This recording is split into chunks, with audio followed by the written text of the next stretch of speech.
Regarde-toi dans le miroir et cesse de te mentir. Tu penses que tes rides sont des cicatrices de défaite, que tes cheveux poivre et sel sont le signal de ton déclin et que ta jeunesse enfuie a emporté avec elle ton pouvoir de séduction. Tu as tort. La vérité est brutale, mais elle est magnifique. Pour une femme qui cherche la profondeur dans un monde superficiel, tu ne vieillis pas, tu deviens une œuvre d'art. Pendant que les jeunes hommes s'agitent comme des flammes de bougies dans le vent, cherchant désespérément à prouver leur valeur par le bruit et l'arrogance, toi, tu es devenu le phare. Immobile, puissant, indispensable. Sénèque disait avec cette sagesse stoïcienne qui traverse les siècles, « Ce n'est pas que nous disposons de peu de temps, c'est que nous en perdons beaucoup. » Toi, l'homme mûr, tu as compris que le temps est ta monnaie la plus précieuse. Tu ne le gaspilles plus en jeux puérils, et c'est précisément cette conscience de la finitude, cette densité de l'être, qui crée chez la femme une attirance presque magnétique, une soif de comprendre ce qui se cache derrière ton regard calme. Bienvenue sur Alpha Stoïque. Ici, nous ne parlons pas de manipulation, nous parlons de redevenir l'homme que la nature a voulu que tu sois. Chaque jour, nous te livrons les clés de la séduction la plus précieuse et la plus pertinente pour transformer ton existence. Le premier détail physique qui bouleverse la psychologie féminine chez l'homme plus âgé, c'est la structure du regard et la profondeur des orbites. Ce n'est pas une question de couleur d'yeux, c'est une question de vécu. Un jeune homme a un regard qui cherche, qui demande, qui implore parfois une validation. Ton regard à toi, il a vu des tempêtes. Il a vu des échecs, des deuils, des victoires amères et des matins solitaires. Quand tu fixes une femme, tu ne le fais pas avec l'anxiété de celui qui veut plaire, mais avec la certitude de celui qui sait lire entre les lignes. Pour elle, c'est une sensation de sécurité absolue. Elle sent que si le monde s'effondre demain, tes yeux resteront fixés sur l'horizon, imperturbables. C'est ce qu'on appelle le regard ancré.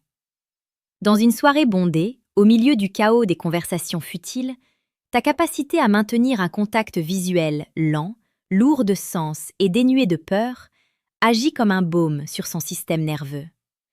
Elle ne voit pas des rides au coin de tes yeux, elle voit les traces de tes rires et de tes combats. Elle a envie de se perdre dans cette géographie de l'expérience. Prenons un exemple concret. Imagine-toi dans un café. Un jeune homme essaie d'aborder une femme avec des phrases apprises par cœur, son corps est tendu, ses yeux fuient dès qu'elle le regarde intensément.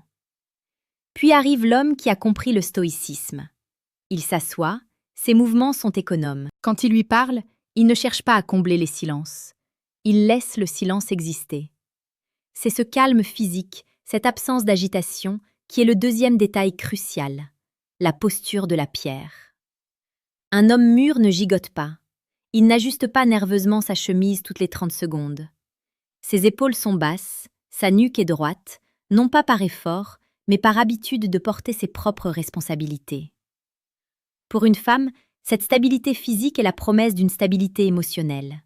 Elle se dit inconsciemment, si cet homme est capable de maîtriser son propre corps à ce point, il saura protéger mon cœur quand les vents tourneront. Prends un instant pour réfléchir à cela. Est-ce que tu te tiens comme un homme qui subit la vie ou comme un homme qui l'habite ? Dis-nous dans les commentaires si tu as déjà ressenti ce changement de regard des autres quand tu as commencé à assumer ta maturité. Ton expérience aide la communauté à grandir. Le troisième détail, celui qui touche les sens de manière primitive, c'est la texture de la peau et l'odeur de la maturité. Oublie les parfums synthétiques et criards que les adolescents s'aspergent pour masquer leur manque d'assurance.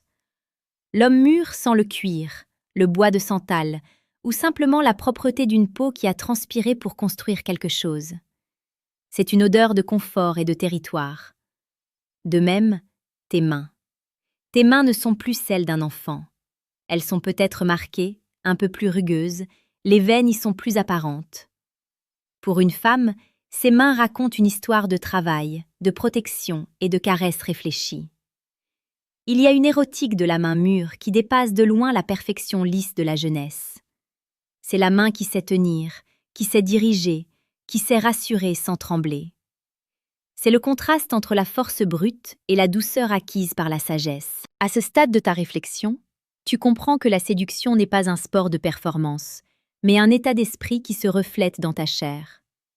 Si tu veux aller plus loin dans cette transformation intérieure et physique, je t'invite à consulter le deuxième lien en description pour télécharger le manuel brutal du stoïque. C'est un outil indispensable pour celui qui veut transformer ses faiblesses perçues en piliers de puissance. Le quatrième détail est souvent mal compris. Il s'agit de la voix et de la résonance thoracique. Avec l'âge, les cordes vocales se lestent d'une certaine gravité. Mais ce n'est pas seulement biologique, c'est psychologique. Tu parles plus bas, plus lentement. Tu n'as plus besoin de crier pour être entendu parce que tu as compris que la parole la plus puissante est celle qui est rare. Quand un homme âgé parle, sa voix semble venir de ses tripes, pas de sa gorge. Cette vibration physique est perçue par les femmes comme un signal de testostérone stable et de maîtrise de soi. C'est une voix qui apaise l'anxiété féminine. Dans un monde de bruit permanent, ta voix est une mélodie de certitude. Tu ne poses pas de questions avec une intonation montante à la fin de chaque phrase, comme si tu demandais la permission d'exister.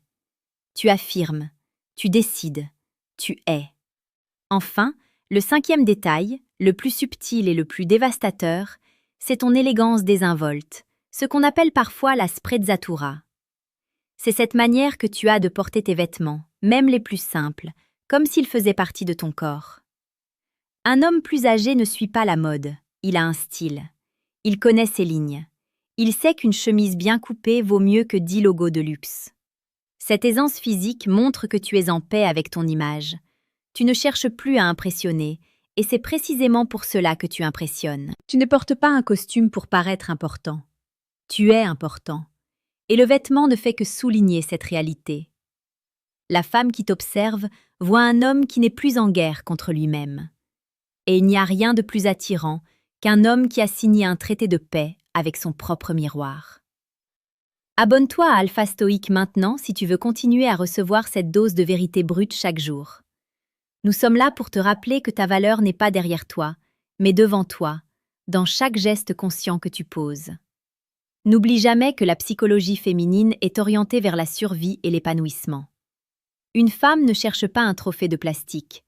Elle cherche un chêne sous lequel s'abriter et contre lequel s'appuyer pour regarder les étoiles. Tes cheveux blancs sont les feuilles de ce chêne. Tes rides sont les marques de ton écorce qui a résisté aux hivers. Ne t'excuse jamais d'être là où tu es. Embrasse cette puissance tranquille. Sois cet homme dont la seule présence suffit à calmer la tempête dans la pièce. Le monde veut te faire croire que tu es périmé.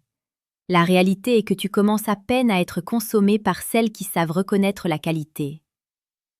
La jeunesse est un cadeau de la nature, mais la maturité est une œuvre d'art que tu as sculptée toi-même. Regarde-toi à nouveau. Ce n'est pas la fin. C'est le moment où tu deviens véritablement dangereux, car tu n'as plus besoin de prouver. Tu as juste besoin d'être. Sois grand, sois digne, sois un homme. Sois alpha stoïque. On se retrouve demain pour une nouvelle leçon de puissance. D'ici là, agis comme si chaque seconde était ton héritage. Car elle l'est.